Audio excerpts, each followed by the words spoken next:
Welcome to episode number 199 of the LSR podcast. My name is Matt Brown, joined each and every week by the brightest minds in all of the gaming industry. With me, I have two of them, and Dustin Gouker and Adam Candee. And boys, it is episode 199.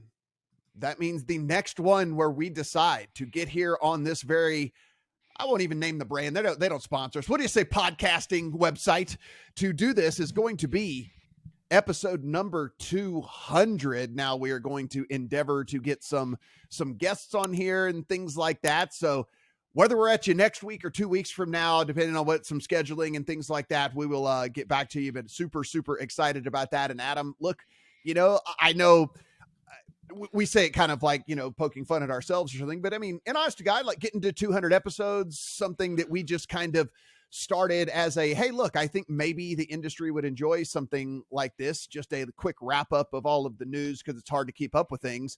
And now we're 200 deep in this thing. 3 white guys record 200 podcast episodes, film at 11. But no, seriously, we're having fun with this. We enjoy being able to distill the news of the week down to this 20 or 30 minutes and have a chance to catch up and hopefully put a little bit of context to everything that you're reading at Legal Sports Report or seeing out there in that big world. And Dustin, listen, it's a pretty interesting time now, in which we will get to with the very first story that we get here. What the evolution of the podcast too is fairly interesting, as we've gone from mainly focusing on, hey, is this going to happen? In which states is it going to happen in? To now kind of getting to the point of, okay, we're jockeying for position. Who's going to make it? Who's not going to make it? Who is going to really crank it up? And who's going to be pulling back? Like, we've seen kind of the evolution here, and we're still in the infancy stages for sure. But the arc even of the podcast so far, just through 200 episodes, has been pretty interesting. Yeah, and in 5 years, we're just going to be giving stock advice, right? That's I mean, it's just going to be like, hey, it's up 17 cents this morning, like whatever. Basically, and by the way, I still own that domain, so that's still that's still. We got off a podcast one day, and I bought like 3 domains, and I'm not going to tell you what they are because we might actually turn them into websites one day. But guys, as we do every single week, if you have not already, please hit the pause button, go down, hit the 5 stars. Really do appreciate that. And leave us a little comment. And you can follow Dustin and Adam over on the Twitter machine. It's free. So hit the button at Dustin Gouker, at Adam Candee. 2 E's, no Y. And if you hate yourself, you can follow me at Matt Brown M2. We will talk some Ontario. We will talk a little bit of Ohio, what's going on Bally's, what's going on with Caesars in Nevada. But instead of all of those as our lead story, it's going to be PointsBet here, Adam, and we thought maybe we knew exactly what was going on. It is not clear exactly what is going on now with PointsBet, but one thing we do know is PointsBet is going to belong to somebody else at some point. PointsBet went from sitting in its room on Thursday night before the prom, wondering if anyone was going to ask them to the dance, to all of a sudden having too many answers to get to. You know what they did? They took their glasses off, and then they washed their hair, and then like they just shook their hair out, and then now look at that. Like that, you know how that works. Not another app movie. Yeah, that's exactly what this is. PointsBet is now having to answer to 2 different suitors. And what we thought was a done deal when it came to PointsBet and Fanatics, an $150 million offer that Fanatics made to buy up PointsBet's U.S. assets, took a distinct turn right when we hit the weekend, as DraftKings came in with a $195 million offer that PointsBet's board has evaluated and decided to engage with DraftKings, naturally, as you would expect for an offer that goes up by that $45 million, that they're going to explore it. Now, that was a non-binding offer from DraftKings. And so what we've seen is that now PointsBet's board is continuing to recommend to its shareholders that they go with the Fanatics offer until such time as DraftKings puts some meat on the bones and they get to a point where they see what that offer really looks like. And everything has to move quickly for this, because the deadline is essentially June 30th. That's when the shareholders are supposed to vote on the Fanatics offer.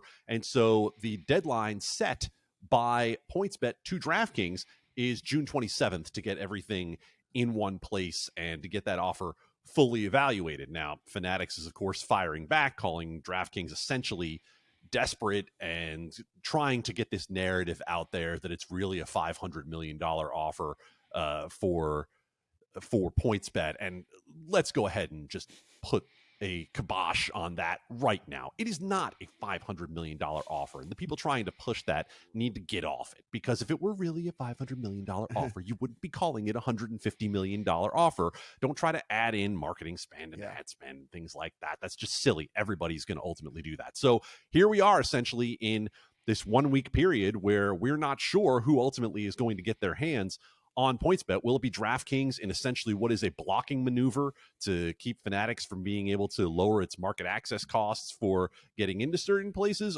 Or is it still going to ultimately be Fanatics trying to speed itself up in terms of what they anticipate to be a full-on launch in 2023? Yeah, Dustin, I saw a lot of commentary here, and even from people that I, respect in the industry, trying to figure out why DraftKings would do this. And now you look at, it's very obvious as to why we would be getting Fanatics trying to do this, right? I mean, they come in, the tech that they are using currently is inferior to most things that are out there, and they are able to not only get the tech that puts them on par with the market leaders currently, but also the market access that Adam just spoke of. But on the DraftKings side of things, I mean, outside of just the blocking of a potential competitor, which obviously is still a strategic play here, it does bring in-house some of the stuff that they're having to farm out right now. So it's not just one of these things where people are just going, it doesn't make any sense. Like, oh, just for a block and just a blocking play. But there is some technology that PointsBet has that they could bring in-house that they are currently having to farm out. And so it is an acquisition of some of the tech as well, which I think people are, I don't know if they're just glossing over it on purpose or if it's just cool to always point fingers and say people are stupid or whatever. But it's not just yes, that is part of it for sure. You don't want somebody with like Fanatics with the pocket that they have to be able to just jump right into all of these states and stuff. But like there is some acquisition stuff here as well. Yeah, I mean, it still makes far more sense where I sit for Fanatics to buy them than DraftKings. But yes, there is not. This is not just screw you, Fanatics. We want to take your lunch and make it hard for you. There's definitely other reasons, and one of those is this improves DraftKings technology right away, allows it to work on product in a way it probably couldn't have before. It does make the question. The company that PointsBet acquired back in 2021 for $40-some million. Like obviously, it's not worth 195 million on its own, but it's definitely valuable.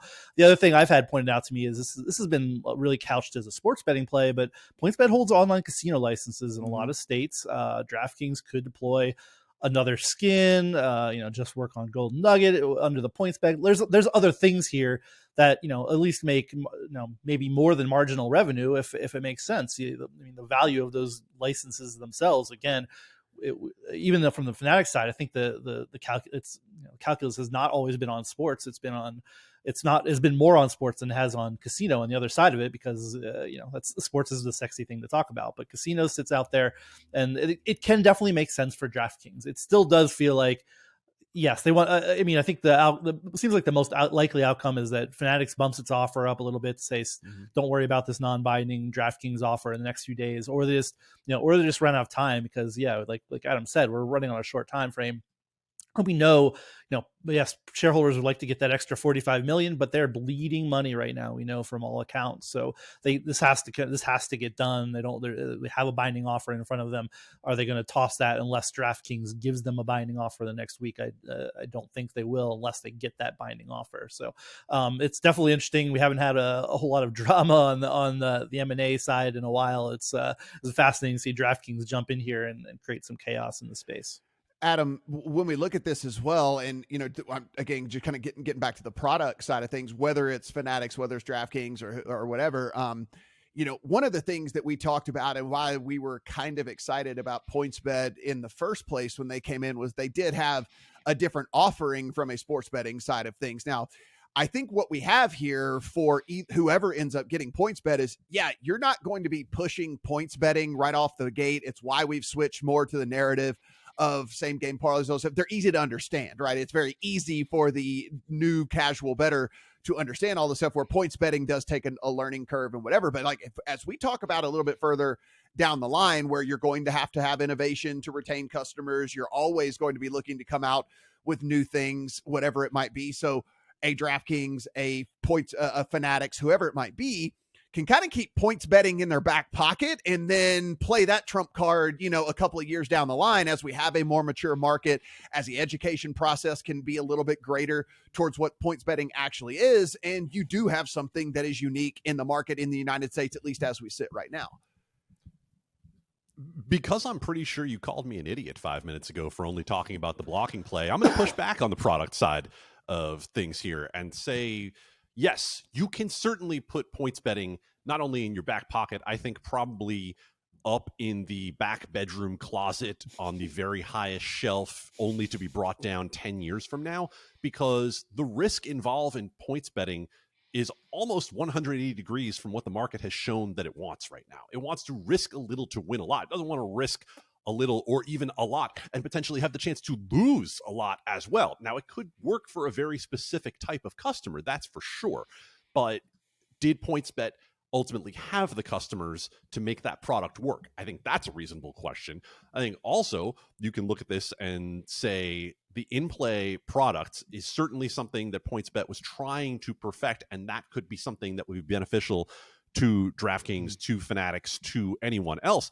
But I think if we take this writ large and say, okay, let's talk about PointsBet from a product perspective, yeah, it makes sense for Fanatics because we really haven't even seen a product as yet, right? They bought source code from Amelco. According to Matt King, they essentially made that unrecognizable through their own engineers, but we really haven't seen much in terms of the way of product from them. From the DraftKings side, we consistently hear good things about the product for DraftKings. So really the juice might not be worth the squeeze from an integration perspective, considering DraftKings just went through this integration when it came to SB Tech. So there are reasons there, but when it comes to product, I think those reasons are secondary for DraftKings in the long run, because I think keeping Fanatics out of the online casino space is the biggest reason for all of this in the end. And I'm not going to say that they're not going to get into that space, because Matt King said, look, we had market access in a lot of ways already. It's about lowering our costs for that. It's about not going through the licensure process again. It's about not having to spend another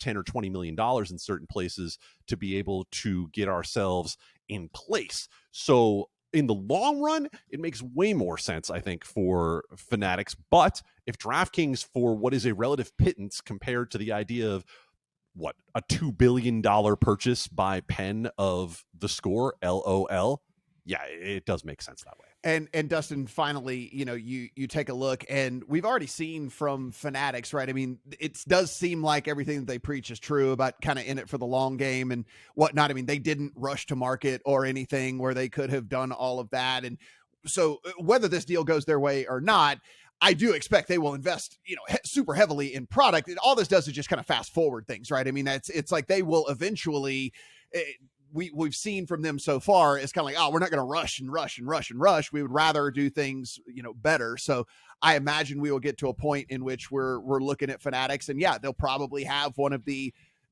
better product, better apps, better offerings, et cetera, in the market.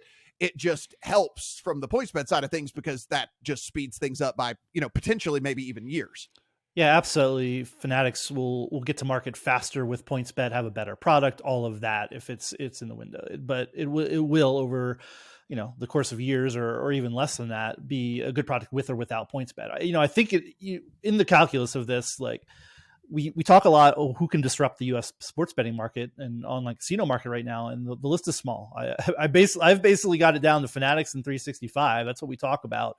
I don't think anybody else who's currently on the radar is going to disrupt. So, is there value in slowing down Fanatics, even in the 9-figure range? Probably for DraftKings. Like if they see Fanatics as a viable disruptor that is going to come in and take market share from them and FanDuel or anyone else. And I think that, there's some value in that. Is it $195 million of value? If you add all this stuff up and the tech and casino licenses and all that, maybe it's enough. But I totally agree that Fanatics is getting there one way or the other. This just makes it faster. All right, Dustin, let's talk about Ontario. We have been, pretty vocal about thinking that Ontario may be kind of disappointed from what we thought and what we were expecting to see coming from up there. And now in a market that wasn't as robust as we thought from a numbers perspective, maybe the acquisition of customers and or the retention of customers could be getting a little tougher. Yeah, we have a lot of chatter from Ontario's provincial parliament saying they think there's too much advertising in the market. Got Lisa Gretzky, who's a member of parliament there, saying we're seeing an explosion of advertising. I live in a border town. We see a lot of sports games, and it's upwards of 15% of advertising. In Toronto, you can barely walk a block without seeing an ad. BetMGM, Bet99, list goes on. Subway stations, on the subway, on the radio. This is really not that much different of the experience we've seen in the U.S. with states that have legalized it. That we've seen a lot of this, like, advertising is in your face. There's a lot of it. It's even on national broadcast at this point as well. So I could agree that you're probably seeing aggressive amounts of advertising in Ontario without being there. And I was there last year, and there is a lot of atmospheric, pretty much everywhere you go in Toronto, even at that point. So it'll be interesting to see what they do. They've also made it hard to advertise online. We know some of the, being able to advertise bonuses and things and promotions and things like that. It's very hard in Ontario, and that's made it hard for the non-legacy, non-gray market operators who have come in and tried to get market share right away. They're resorting to this because this is their avenue to get in front of eyeballs. So to try to compete with people who are just importing their databases from the gray market to the regulated market. So is this the right idea? I don't know. I mean, I think a lot of people could agree there's just sometimes just too much sports betting advertising, without knowing exactly what it is in Ontario. There is a feeling that there's too much of it in a lot of places, and Ontario is one of those places. Adam, it's one of those things where we kind of anticipated this, that at some point there was going to be calls for a complete ban. We have always kind of said, hey, look, why don't these books try to self-regulate? Don't, pump out stuff like we saw in the crazy DFS days and things like that. And I think for the most part, I think that they've done a decent job with all of that, but I do think there's, listen, football season's around the corner. We shall see, right? I mean, there's probably going to be a crank up in ad spend as we head into the NFL season this year. It kind of bleeds into our next topic as well, which is like, we're talking about ads, and then we're also just talking about betting rules in general. We always knew that there was going to be little tweaks along the way as we continue to grow this industry and figure things out along the way. And so now we have some asking just for some clarity on the rules aspect. We do. And to put a bow on the Ontario situation, first of all, I'm going to answer your obvious question before you start Googling. No, Lisa Gretzky is not related to that Gretzky. Ontario has been a weird market in a lot of ways. And I think everything with Ontario ultimately goes back to they decided to try to bring the gray market in and give them a pathway to becoming legal and regulated sports operators. And what that ultimately did was you made the market that you're fighting for way smaller than it is in the United States, because there are places, 365 namely, where they've been there. And all they're essentially doing is saying, oh, yeah, well, come, stay with us. How much easier would it have been for anyone in the U.S.? Obviously, that's what DraftKings and FanDuel have employed with DFS over to sports betting. But yeah, it would have been that much easier in the U.S. if that were the case. And I think if you're in the market in Ontario, if you're a U.S.-based operator who's been trying to play up there, I think the biggest thing you look at with this is saying, I'm not even that worried about what they do to regulate sports betting ads, but I am worried that they're talking about regulating iGaming ads as well, because it would seem to me that the only play for U.S. operators in the Canadian market is a long play for iGaming. Ultimately, it doesn't make any sense to try to compete on the sports betting front. You've heard that from Jason Robbins already from DraftKings to talk about how difficult the market is with the rules that Dustin mentioned, with the potential for an ad ban. And so if the federal government is getting involved, then you hope it probably gets negotiated to something more reasonable than a full ban, because that would seem to be a restriction on speech and a restriction on trade that might not measure up, because they're comparing it to tobacco. We could go a long way if we're going to talk about vices with sports betting versus tobacco. In the U.S., as you mentioned, Congresswoman Dita Titus of Nevada, who's one of the chair people of the Congressional Gaming Caucus, sent a letter to a number of sports leagues essentially saying, hey, in the wake of everything we've seen with the NFL suspensions for gambling on legal sports betting apps, give us some clarity on what the rules are here. Make it obvious to us what the policy is. And to me, it's Congresswoman Titus essentially saying, hey, help me help you help yourselves, because let's get a little bit out there here on what is being done to regulate so that others who want to regulate you are not jumping in to do it for you. Let's make it clear that you're doing a lot of this on your own in the first place. Or it might be a way to say, hey, get your house in order. And if you haven't really made clear what your rules are yet and you're not completely sure, then do us a favor and get the policies down on paper and send it into us so we can show everybody, hey, things are being done here. Dina Titus is not new to gaming. She has been in Nevada for decades. She understands how heavily regulated the industry is. And it seems to me that this is more a helping hand than it is a crackdown.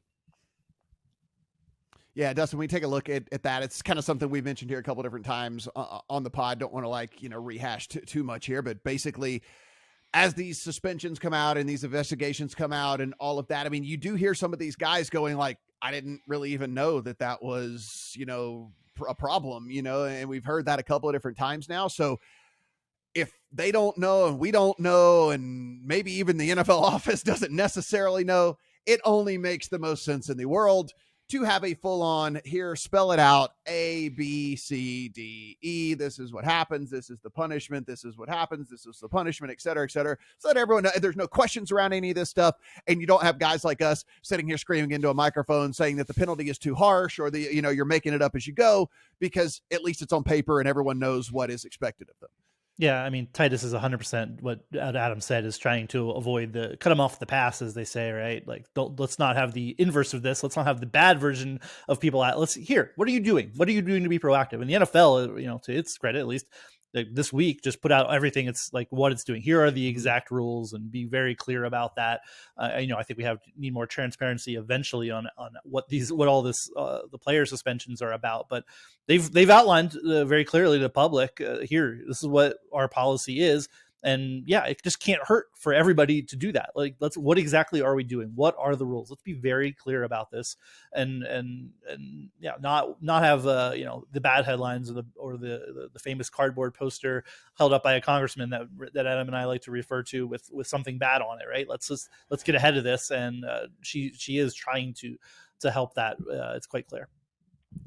Dustin, Ohio is a market we were very excited about whenever it went live. Has not been live for all that long, and we already have some people looking to change stuff there. Yeah, we have Ohio looking to up the tax rate from the 10% tax rate on sports betting revenue passed in 2021, raise it up to 20%. We have language moving through the legislature there. It's hard to argue with this, that 10% is a pretty industry friendly number. 20% is kind of more in line. It obviously makes it a little harder to make money, but it's something that certainly that the companies can bear. When they volunteered for 51% in New York, it's hard to argue that they can't function with 20% across the board. So we'll see if this gets to the finish line. But the Ohio Senate passed that higher sports betting rate, and we'll see if it gets to finally gets there, and we're paying the sportsbooks are paying a little more on tax in Ohio in the long term. Yeah, Adam, I don't know if we will get to a point where, states are trying to kind of keep in line with one another. We know we've seen vastly different laws. We've seen vastly different policies from state to state. But I do think as we move along and we progress, there might be kind of a bucket that everyone ends up kind of sitting in, between kind of here and here, and that, what makes sense for the state a little bit more or whatever. But I think we're, you don't want to be on the low end. You don't want to be on the super high end, but can we find kind of a happy medium where it's great for the state? It's great. The books can still make money. Everyone can kind of be, joyous together with all this. Joyous together, as we are on this podcast. Exactly what we all seek is joyous together. The reason that I put this story on the rundown is exactly what you just said, Matt. The idea here is that New York has its 51, Pennsylvania has its effective 36, and then you go to Nevada with 6 3/4, or Ohio with 10%. And I think what you're seeing is that we've seen movement in both sides to try to come to more of a middle once we see what the industry actually produces. And to be clear, this passed through the Senate. It was rejected in the House. And so this will go to a conference committee to figure out whether it goes anywhere. It was a budget mechanism after earlier didn't gain traction to be able to move this forward. So we'll watch what's going on in Ohio. We've already seen that certain states that were allowing promo deductions are no longer allowing promo deductions, and it's just the next phase of legislative and regulatory activity that we'll be covering at Legal Sports Report. Adam, as I kind of talked to you about at the very beginning of the podcast, as we head into episode number 200, we've kind of seen the arc of the sports betting industry in which we were trying to figure out, which states were even going to go legal in the first place, who was going to be a player, who was not going to be a player, what were going to be the M&A targets, what was going to happen with, marketing space, et cetera, et cetera. So we have seen kind of a full arc in not even 200 episodes and a lot fewer episodes than that. We've seen the full arc of a company as well. So customers of Bally yesterday received an email that it said it came from Bally. I think it kind of came from Beyonce, in which it said, to the left, everything you own in an app to the left, and go ahead and get it on out of here. Customers were told that Bally is shutting down for a period of time, and that in order to facilitate that, they are basically shutting down every account. All money needs to either be withdrawn or will be sent to an address on file via check by June 30th if you don't go and pull the money out. I will say anecdotally from those I've talked to, not particularly simple to get your money out right now. And so there might end up being a lot of checks sent by Bally. It does not apply if you live in Arizona. We have not gotten clarity as to why that is the case. But we know that Bally is going to be essentially going for a 3.0 version of its app. They're going to Candee after previously buying Bet.Works and bringing that in-house, buying Monkey Knife Fight. They shut down Monkey Knife Fight. The Bet.Works platform didn't work for them, and now they're going onto a third-party provider with Candee. And what we knew was that there was going to be a period of transition. What we surely did not know is that means for Bally shutting the entire thing down. And essentially, when they come back by the end of 2023, although there will be some markets that they're trying to launch in before NFL season, everyone's going to have to sign up again. I was talking with the LSR team earlier, and I'm not sure you could come up with a bigger story of overall failure than what has happened with Bally, at least relative to what you would have thought the expectations of success were for a legacy casino company coming into the space. Yeah, Dustin, it's very interesting, right? Because where I don't think we were necessarily jumping up and down about Bally's in the industry, but they were at least intriguing, right? They were showing they were going to spend money. They did have, again, it's not Johnny come lately. It is a company that's been around for a long time, et cetera, et cetera. So we were kind of like, maybe we're not necessarily thinking they're going to come in and be a major player, but I don't know. Maybe, there's at least some potential there. And, I know people probably think that we come on here and it's just like, problem after problem after problem that we talk about. Listen, we talk about the success stories as well, but this one we have not had a lot of success to talk about when it has come to Bally's here on the podcast, unfortunately.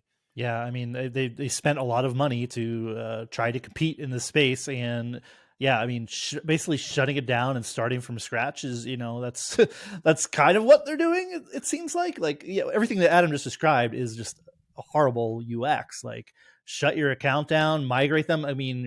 How many accounts are we really migrating? It's like, Bally is a rounding error in the iGaming and online sports betting space right now. So it's certainly some, but if you did all of this, and you're basically starting over. It's that's almost what they had to do, though, if they're going to compete long term, right? Let's have something sustainable that we can build on. Everything that's happened so far has obviously not worked to any kind of great effect. So, using Candee, getting everybody on a new platform, and then starting over, that's kind of what it is. But yeah, they have burned through a lot of cash and failing and integrating the acquisitions that they had over the years. Like it's been a rough go for sure.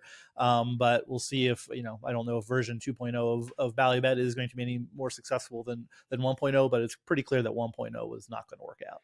Yeah, Adam, look, we're not in the room. We are not accountants. We don't know. It's just I guess it's an interesting strategy just from the point of that they still think it's worth coming back in at all, right? It's interesting when you see where you sit in the market and you see where the industry leaders are, it does not look like there's any show of slowing down with those guys. And of course, if anything, you have two kind of behemoths that could be really coming in the Fanatics and Bet365 side of things. And so the fact that there is at least a plan to continue on, to me, was at least, what should I say? Curious? I'll just say call it curious. I'll call it curious. It is curious. There's no question. It's a great word for it.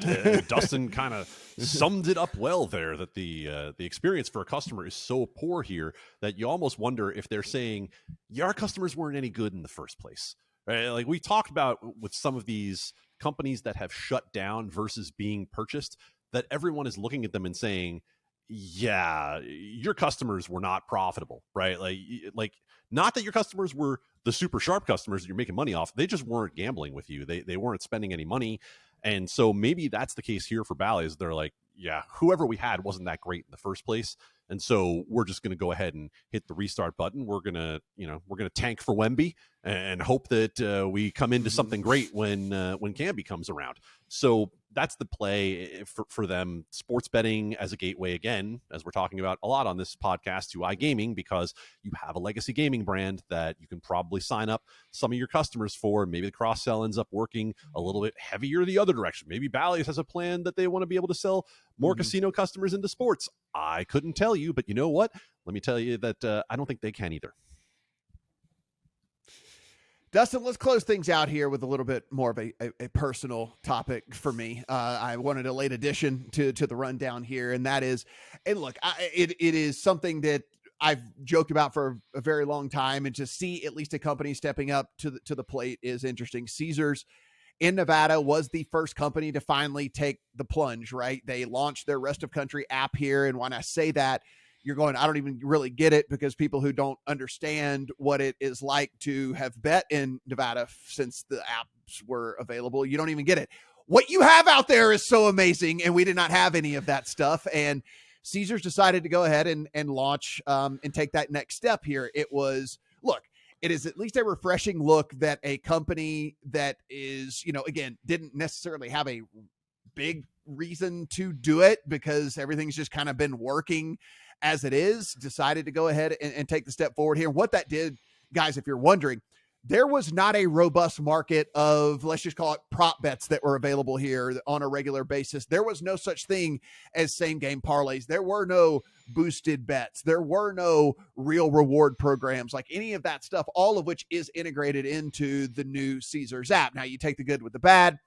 I sent a screenshot to you guys, and look, some of the markets are you know what? Let's circle back to that word, Adam. Curious. So some of the splits are curious in all of this. So you take the good with the bad, but it is interesting that Caesars did decide to go ahead and take the plunge here, and it does make me wonder: is MGM next? Is there any?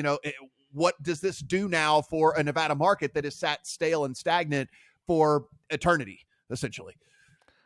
We talk about this a lot because you live there, Adam lived there for a long time. What is the future of Nevada? And this is at least as an example of, we're going to get the rest of the world app into Nevada. I haven't been to Vegas in a hot minute, but the apps have always blown. They're all extremely rough experiences, right? That none of them are very good for gambling, especially vis-a-vis what you get in the rest of the country right now. And to see that, it's at least interesting. And I know Nevada doesn't want to be on the sidelines of all of this, and just be like, there's increasingly talk of Nevada's just been left in the dark ages, right? That they're not adapting to online gambling, and at least seeing the app come in to Nevada, bad lines or not, that is interesting as we, envision what the next iteration of what Nevada online gambling is. Does that mean there's going to be all great apps everywhere? Are they going to change things to make it easier for innovation? Are they going to get into, online casino? All of those are, I don't know, maybe a long ways off, but it is an example of, it's, and people just don't realize it. But again, in the bubble, we realize that the Nevada online sports betting experience is pretty rough, and to see at least get a better app with better options, and you can get into the lines talk, but at least that part of it is a good step forward for Nevada, and seeing Caesars do this.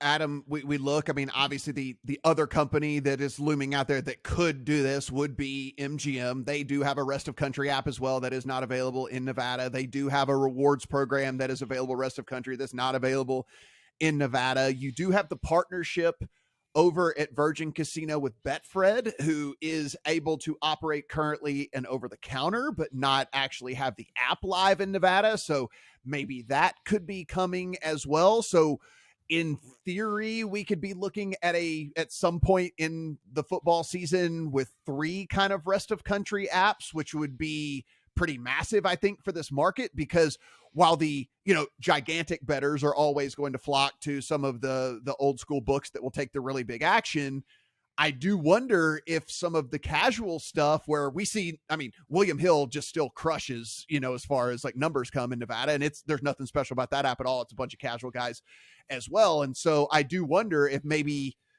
a Caesars with the new app, if BetMGM decided to go that direction, if they finally approve Betfred, like, do they start to siphon off some of the casual bettors who, again, as we know very well, don't really care about a lot of they want to bet the same game parlays. They want like this huge menu options and all the different things to be able to bet on.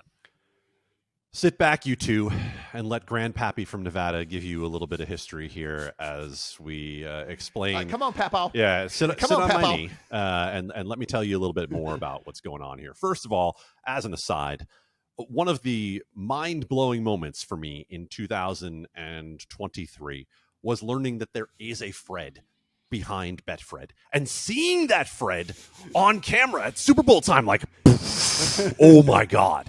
Like, that thing blew. Hey, Fred, what you go name the company? I don't know. Fred Bet? Nah, that's a little weird. Betfred? Got it. Fred, yeah. Nailed it. Once again. Fred, you've done it again. So let's go back here to the beginning of the Caesars transition. We have to talk about the Caesars purchase of William Hill, and we have to talk about, we can't say everything was working well. The impetus for all of this was that they had a massive crash during the Super Bowl, right? Like, if William Hill was down for days, Caesars was down on Super Bowl Sunday in Nevada. Like, that's the reason that we're getting this. So I think hope needs to be tempered, because Caesars had a direct reason, working on the old tech from William Hill, that they had to get this fixed before the next football season. They could not risk another situation where they're down for the beginning of the NFL season for week 1. So they had the reason to do that. Now, when it comes to MGM, will they feel the same push to do that? I don't necessarily think they will, unless Caesars begins to see a lot more adoption for having put the rest of country app in there. And then MGM will probably look and say, all right, well, we didn't necessarily want to do it, but there's enough market pressure for us to do this. Beyond that, though, why would you make a big push in Nevada to have a sports betting app when you're not going to have iGaming anytime soon? That's the history lesson here, that unraveling Uncle Shelly's handiwork is going to take a very, very long time, if ever, in Nevada. Sheldon Adelson, the late owner of the Las Vegas Sands Company, Venetian, Palazzo, and so on, was adamantly, as most listeners to this podcast know, against online gaming. And so Nevada's laws have been centered around that for a very long time. And most companies have built their products with the understanding that there wasn't going to be online gaming and that there was probably going to be this minimal online sports betting product. And so the political winds need to shift for that to happen. And I don't know if those winds are ever going to shift so long as Station Casinos is the kind of presence that it is, because we know that Station Casinos is the reason that the in-person registration requirement is still in place in Nevada, which is what stifles the market, which is what keeps DraftKings and FanDuel out. And I don't think they're going to be any more excited about online gaming, which would keep people out of their casinos, than they are about modernized online sports betting. So, Matt, I wish you the absolute best when it comes to that Caesars Sportsbook app and you being able to finally see something that looks like the PlayStation that the rest of the country has versus the Atari that Nevada has been on for all of this time. And I wish you even more that you are not dealing with intralot level splits on markets that you get in that Caesars Sportsbook app. Yeah, it'll be interesting. I don't know if MGM will do it either. The thing is like, that's the only app Betfred has, right? It's just so like that. When they finally get approved, that's all they've got, right? So there'll at least be two in the market at some point. Dustin, I think one of the other interesting things here, and then we'll get out of here, is just, also for the first time, there's a very clear spelled out reward program associated with sports betting. Now, listen, there were always, if you were a big bettor, you were getting these mythical points, like you were accruing stuff, and like maybe your account was like getting boosted and all that, but like it was never really spelled out as to how like you were going to move up the tiers and what you get for each bet. And they did do this with the Caesars app now. And just anecdotally, I talked to a couple of my very casual bettor friends who, the fact that they get points and can like get free parking and can like do these, go to one of the nice restaurants and cash in to do these different little things. I was like, would that make you switch to this app? Even if it cost you an extra 2 cents per, if it wasn't, let's say it's not 110, it's 112, like say they have like numbers like that.